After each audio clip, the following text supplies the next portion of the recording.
It is not how you start, it is how you finish. Not often in the World Cup's stellar environment has one so mighty been rendered so vulnerable so soon. Lose and Argentina are out. Argentina and Messi the Great marching here to stay alive. Feeling the heat, feeling the obligation, the unforgiving scrutiny. Every lens, every eye, on every touch and turn and wince and smile. There is nowhere to hide.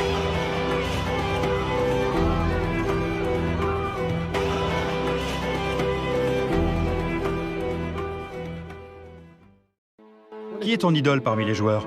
Maradona. Léo, je veux juste te dire que je t'aime beaucoup, que tu assures.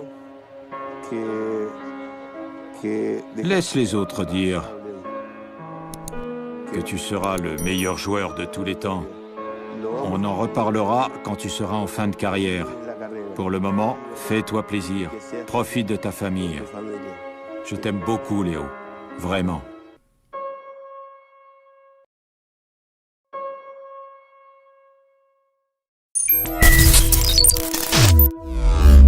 Dans 2 matchs, c'est terminé. C'est la fin, c'est le terminus, tout le monde descend. Peu importe l'issue de cette Coupe du Monde, que ça soit un match pour la 3e place ou une finale de Coupe du Monde, dans 2 matchs, c'est terminé. Après avoir gagné la Copa América, c'est le dernier objectif de sa fin de carrière, de sa carrière même. L'objectif de toute une vie, le seul trophée, le seul titre qui manque aujourd'hui à la longue carrière remplie de trophées de Lionel Messi. Aujourd'hui, donc, faut en profiter. Moi, à titre personnel, je vais profiter, je vais kiffer chaque dernier instant, chaque dernière seconde de Messi pour la fin de sa carrière internationale parce qu'il a 35 ans, il ne reviendra pas jouer une autre Coupe du Monde à 39 ans, c'est impossible. Nous en parlerons plus en détail durant cette vidéo. Avant d'aller plus loin, cette vidéo est justement sponsorisée par l'application OneFootball. OneFootball, l'application numéro 1 qui traite de l'actualité du football.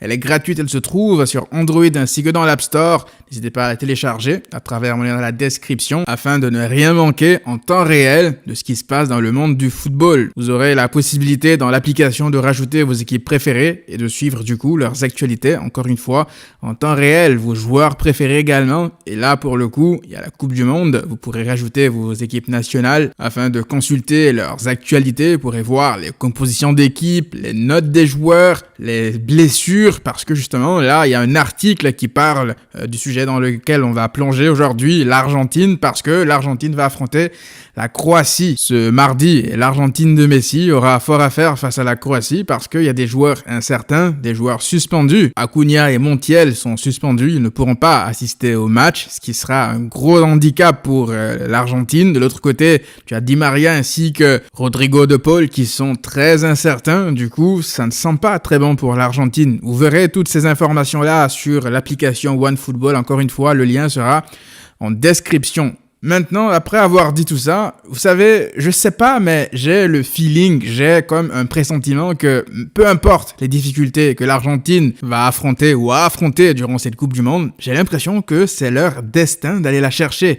Le destin surtout d'un homme, de Lionel Messi. En fait, pour être plus précis dans mon feeling, j'ai l'impression que peu importe le niveau de l'adversaire qu'il y aura en face, ben, ils trouveront le moyen de réussir à gagner, peu importe les circonstances, que ça soit la France qui m'a l'air vraiment au-dessus, même la Croatie qui a un milieu exceptionnel. Je me dis que normalement, si je suis ma logique football, ben, l'Argentine ne pourra pas éliminer la Croatie. L'Argentine ne pourra jamais battre une France qui, même en ne jouant pas bien, réussit à gagner. Ça, c'est ce que ma logique me dit. Mon bon sens, mon analyse football, qui, si on est objectif aujourd'hui, tu regardes les équipes qui restent en lice en compétition, ben, la France, pour moi, est ultra favori pour être aujourd'hui candidate à sa propre succession. Ça, c'est ce que le bon sens, encore une fois, nous dit. Mais là, ce que je vous partage, c'est mon ressenti personnel, mon feeling, encore une fois, totalement subjectif. Parce que si ça se trouve, la Croatie sortira à l'Argentine ce mardi et on n'en reparlera plus. Non, là, je vous partage encore une fois ce que je pense uniquement. Et ce que je pense aujourd'hui, c'est qu'il y a quelque chose de surnaturel autour de cette équipe d'Argentine parce que je n'arrive pas à expliquer que l'Argentine ait réussi à sortir sortir les Pays-Bas, qui pour moi étaient beaucoup mieux structurés que cette Argentine-là. Cette Argentine qui est beaucoup moins forte que l'Argentine qui allait en finale en 2014, qui avait des Mascherano, des Di Maria en feu, etc. Aujourd'hui, tu as une équipe d'Argentine qui ne repose quasi exclusivement que sur Lionel Messi. Lionel Messi fait absolument tout dans cette équipe. Si les autres marquent, c'est souvent grâce à lui, c'est parce qu'il est impliqué. Sinon, il n'y a pas de but. Si aujourd'hui l'Argentine est en demi-finale, c'est pour moi quasiment exclusivement grâce à lui. Il porte cette équipe sur ses épaules. Alors oui, il y a eu des Rodrigo de Paul qui ont fait un boulot monstre à un moment donné. Emiliano Martinez qui est sur la continuité de sa Copa América. Ce sont pour moi les restes de cette Copa América parce que durant la Copa América, Messi, il avait du soutien. Il avait des personnes justement comme Di Maria qui était là, qui faisait le boulot. Là, Di Maria blessé malheureusement pour lui. Il avait des Lo Celso qui étaient incroyables durant la Copa América. Il avait justement Lautaro Martinez qui lui était en forme, en pleine forme, qui pétait la forme. Rodrigo de Paul qui était toujours à un très haut niveau. Et derrière, une grosse charnière et Dibu Martinez. Avec cette équipe-là, l'Argentine, elle était extrêmement solide. Elle jouait très bien au football, on l'a vu même après la Copa América. Et c'est justement la raison pour laquelle beaucoup, dont moi, pensions que l'Argentine était ultra favori durant cette Coupe du Monde. Parce qu'aujourd'hui, tu fais le parallèle avec l'équipe qui joue la Copa América, ce n'est plus du tout aujourd'hui la même équipe qui joue en Coupe du Monde. Alors non, les Julián Alvarez, les Enzo Fernandez sont de jeunes, très bons jeunes joueurs, mais ce sont leurs premières apparitions en Coupe du Monde. Ils font le boulot, ils font plus que faire le boulot, même je dirais, parce qu'à la base, ils n'étaient même pas censés partir titulaires, mais à cause des méformes et des blessures, ils sont là, ils font le boulot, et du coup, tu dois les remercier pour ça. Mais est-ce que ça va tenir face à de plus grosses oppositions? On le verra très bientôt face à la Croatie. Mais en attendant, t'as qui pour sauver tout ça? Lionel Messi. Du haut de ses 35 ans quand même, moi je ne m'attendais pas, honnêtement, à voir Messi jouer à un tel niveau en Coupe du Monde. Lionel Messi est un homme en mission. C'est un homme qui ne veut reculer devant rien. Il est prêt à tout sacrifier pour aller gagner cette Coupe du Monde. Il y a des signes qui ne trompent pas. Il y a beaucoup de gens qui ont été choqués ces derniers jours de voir Messi s'en prendre comme ça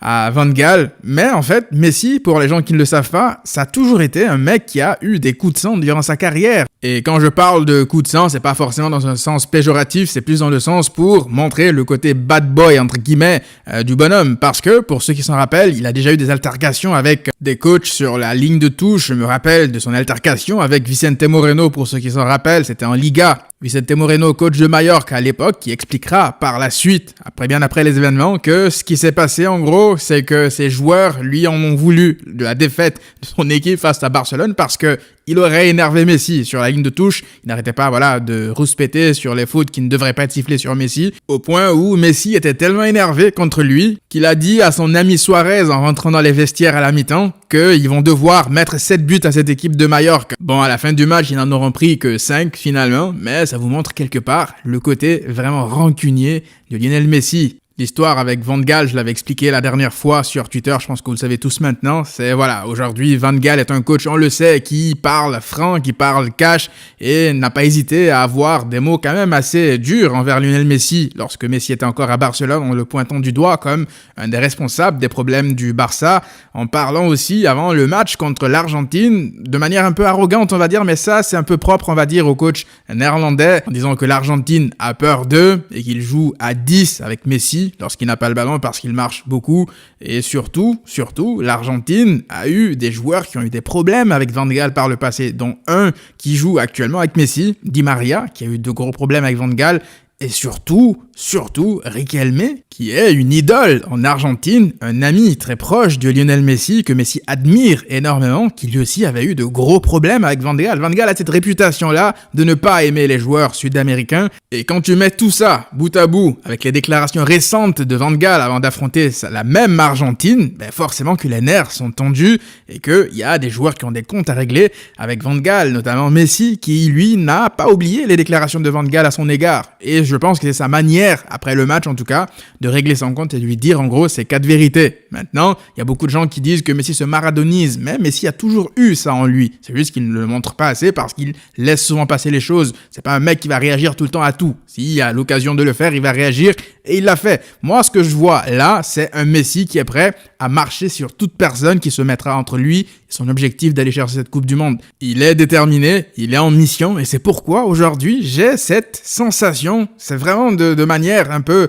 on va dire, irrationnelle de penser que Messi est capable peut-être d'amener cette Argentine jusqu'en finale de Coupe du Monde et de la faire gagner cette Coupe du Monde. Rien n'est impossible avec lui. Après, non, je n'y crois pas uniquement parce que, voilà, c'est le destin ou quoi que ce soit. Non, parce que cette Argentine a également des joueurs de qualité, malgré les absences, malgré les joueurs en méforme, les blessures, les potentielles absences. Il y a malgré tout dans cette équipe autour de Messi des joueurs qui, dans un bon jour, peuvent faire gagner un match à l'Argentine. Lautaro Martinez n'est pas un mauvais joueur. S'il se retrouve d'ici la fin de cette Coupe du Monde, il reste que 2 matchs, il peut apporter sa pierre à l'édifice. Di Maria, pareil, s'il revient de blessure, il peut apporter de grandes choses. Je ne parle même pas des jeunes Enzo Fernandez et Julián Álvarez, eux aussi sont capables de coups d'éclat.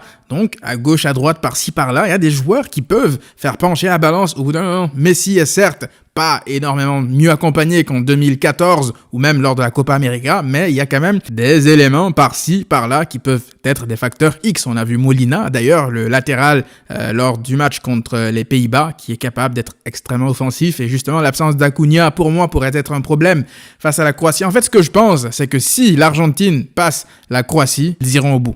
Ils iront chercher le trophée, peu importe l'adversaire. Après, encore une fois, ce n'est que mon opinion personnelle, ce n'est que mon feeling. Ça ne veut pas dire que, voilà, j'ai la science infuse ou quoi que ce soit, ce n'est que mon opinion, mais c'est ce que je pense. Maintenant, on verra bien qu'est-ce qui va se passer, mais je les vois.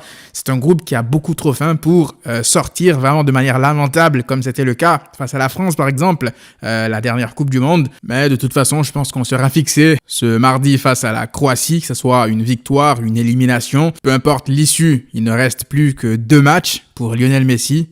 Les amis, profitons. Ne nous quitte pas. Toi, que tu t'es inspiré de l'exactitude. Toi, que tu as, comme la lumière, cassé le cristal sans le tacher ni le casser, justement. Tu vas laisser là-bas l'orphelin. C'est là qui va pleurer la première parce que tu l'es tant bien traité et tant bien l'aimé. Ne nous quitte pas. Et nous tous ensemble, on doit justement préconiser cette attitude. De vouloir que tu sois avec nous. Et pour ça, on y va!